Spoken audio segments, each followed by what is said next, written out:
U.S. National Security Advisor Jake Sullivan in China for 3 days of talks with top leaders there. He's set to cover topics ranging from Taiwan to the Middle East, the war in Ukraine, and fentanyl.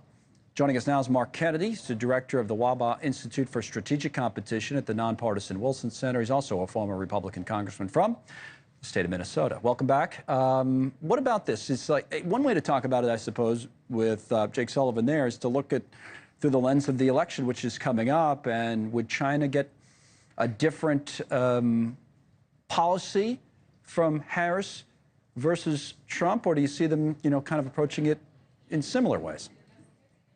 Well, it's really hard to say whether the policy would change. And again, we don't know who the president will be.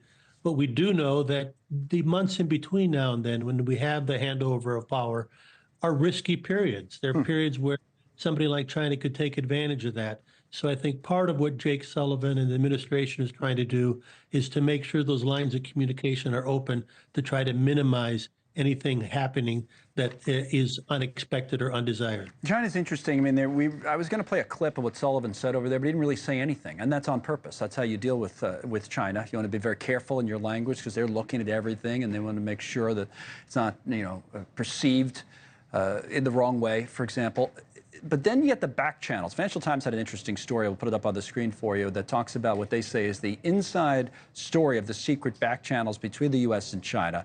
Top officials, Jake Sullivan, and from the Chinese side, Wang Yi, met quietly to stabilize relations in, quote, cloak and dagger summits around the world. So when they have the chance, they sit down. That's I guess, where the real conversation happens. Yeah, I mean, you want to have conversation where you can prepare for the more public meetings between a president and Xi Jinping. That requires this back channel.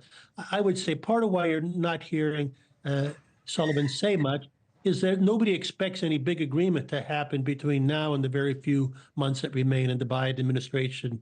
And if it was an agreement, how do you know that would last beyond the election? So I think this is a continuation of trying to make sure each side understands each other. Each side doesn't unwittingly step across the red line that they weren't aware of. Right. And this type of background is helpful in that regard. All right, let me ask you about Tim Walz as a final moment, as a final topic here, for a couple of reasons. I mentioned, that you both are in Congress, both from Minnesota, and both know a lot about China. Now, his experience in China has come up. I'm wondering if you see it as something that should be seen as a positive, seen as a negative. This is from the New York Times.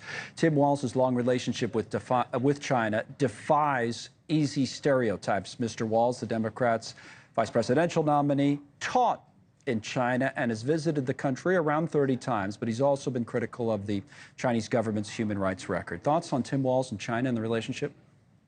Well, without speaking specifically to Walz, I would say that U.S. officials having an understanding of China is important.